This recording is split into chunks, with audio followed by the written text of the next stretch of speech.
राष्ट्रगाथा channel के माध्यम से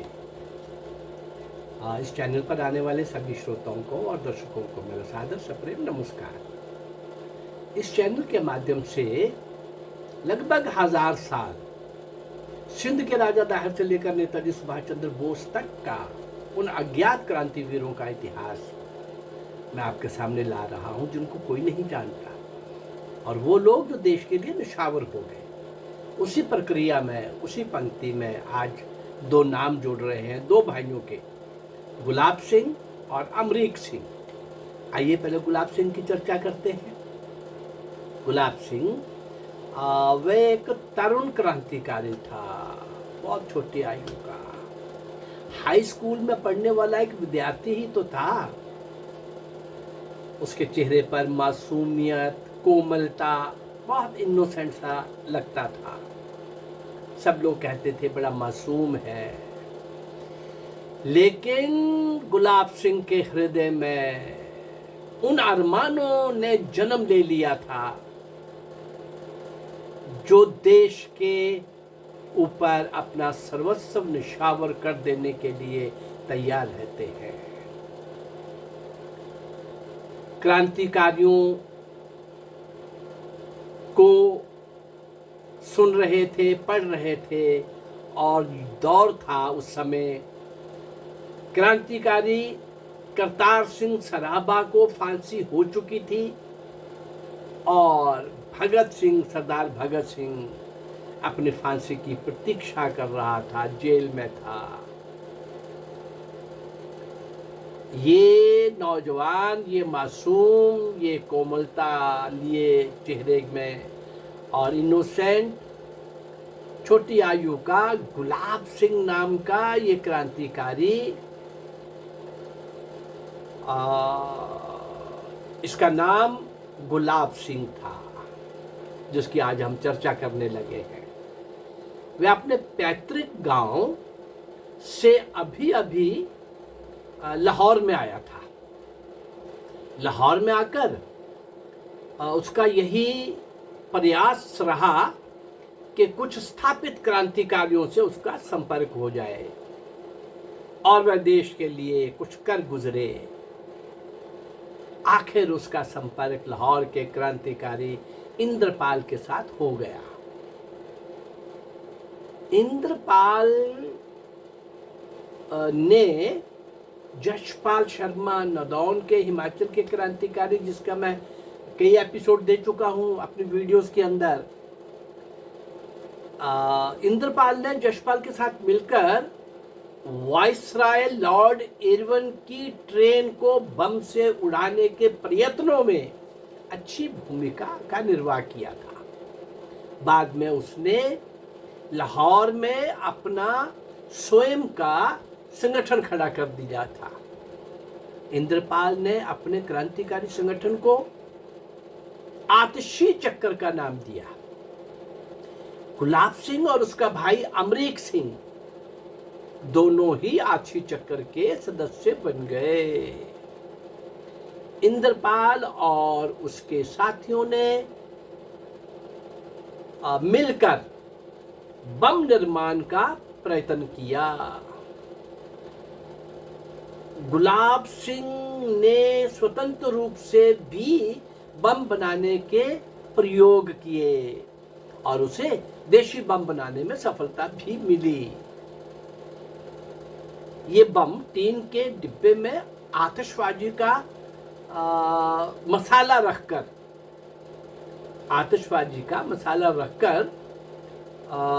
तैयार कर लिए जाते थे और डायनामाइट की तरह उनका उपयोग किया जाता था।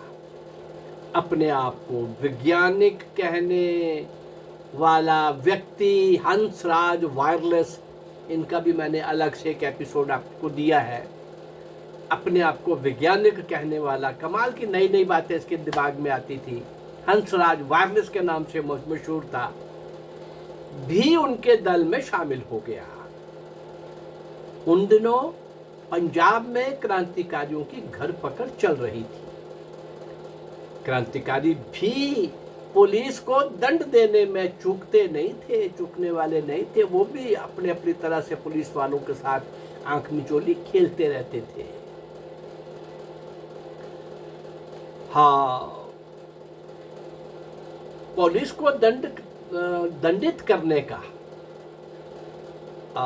आछी चक्कर के क्रांतिकारियों ने एक अच्छा तरीका निकाल लिया। वो क्या? पंजाब के 6 बड़े नगरों में एक साथ बम विस्फोट की योजना तैयार कर ली गई। ये 6 नगर थे: लाहौर, अमृतसर, लायलपुर, गुजरावाला, शेखुपुरा और रावलपिंडी। आज पाकिस्तान के पंजाब के 5 शहर हैं। यहाँ अमृतसर ही एक है, पर उस समय सारा पंजाब एक था, तो ये पंजाब के 6 शहर।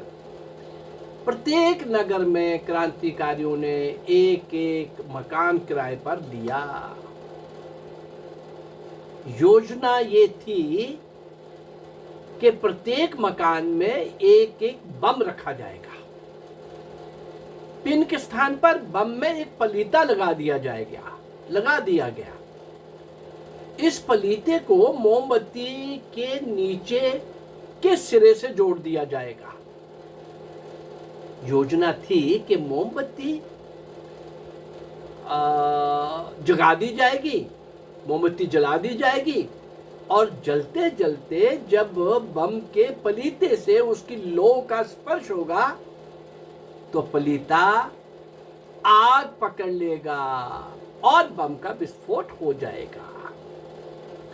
प्रत्येक मकान के अंदर से टूटे फूटे संदूकों में कुछ पटाखे टाइप के अन्य बम भी रख दिए गए थे, जो पुलिस द्वारा तलाशी लेने की प्रक्रिया में फट सकते थे।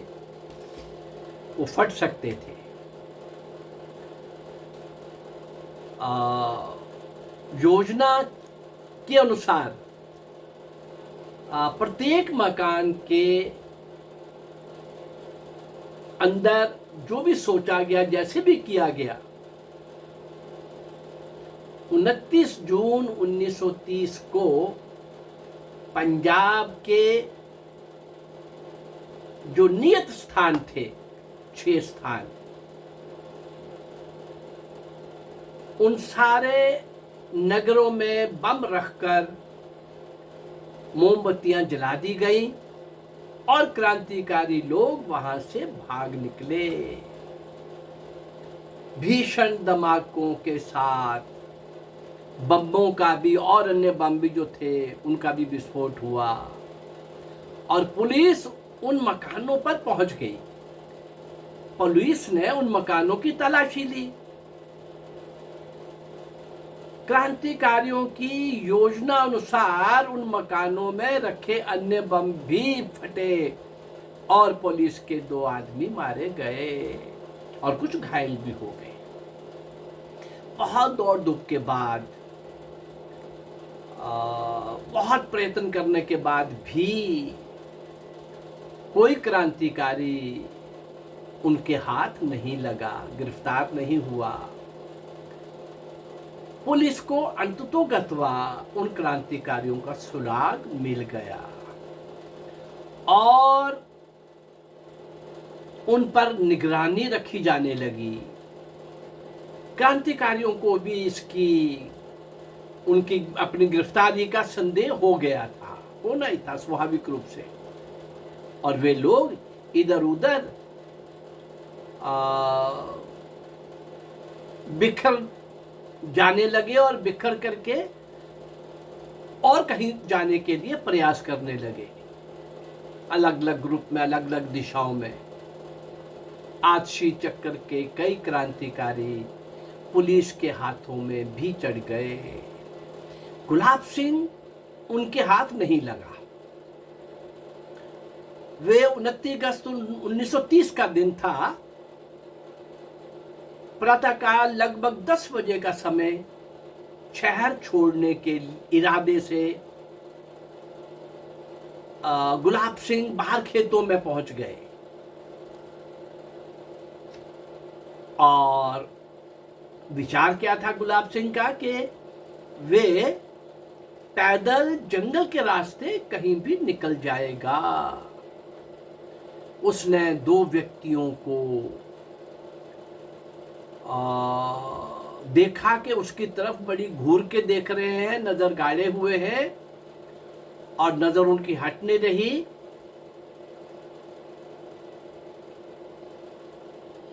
उनमें से एक ने, जो दो व्यक्ति थे, क्या बोला?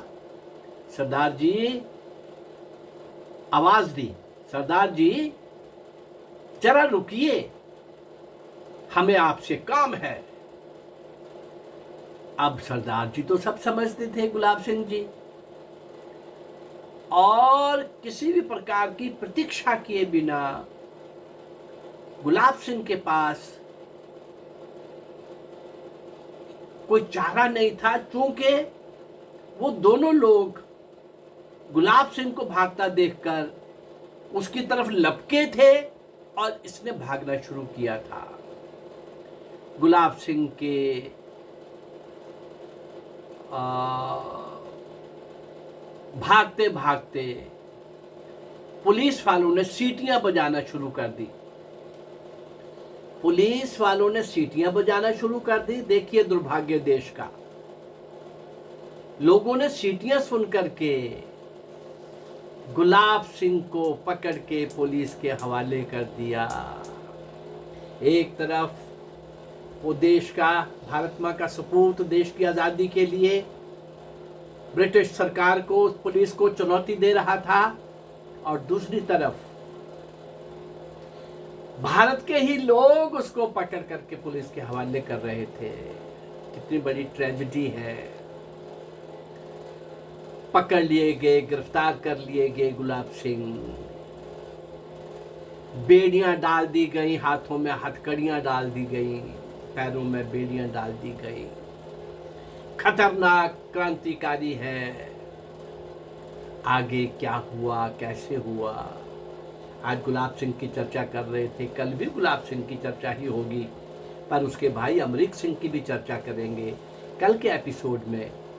ये विषय, इनका जो एपिसोड है गुलाब सिंह अमरीक सिंह का, पार्ट 2 में हम समाप्त करेंगे। एक बात सबको ध्यान देनी होगी कि 800,000 सालों का जो मैं आपके अज्ञात लोगों का, अज्ञात क्रांतिकारियों का, देशभक्तों का, नायक नायिकाओं का, जिन्होंने अपनी जान दे दी, देश के लिए सर्वस्व निछावर किया, और उनका नाम कहीं नहीं, बस उन्हीं अज्ञात लोगों को मैं आपके सामने कल लाने का प्रयास कर रहा हूं। अगर ये मेरा प्रयास आपको अच्छा लग रहा है तो इस चैनल को लाइक करिए, सब्सक्राइब करिए और शेयर करिए। नमस्कार, जय भारत, धन्यवाद।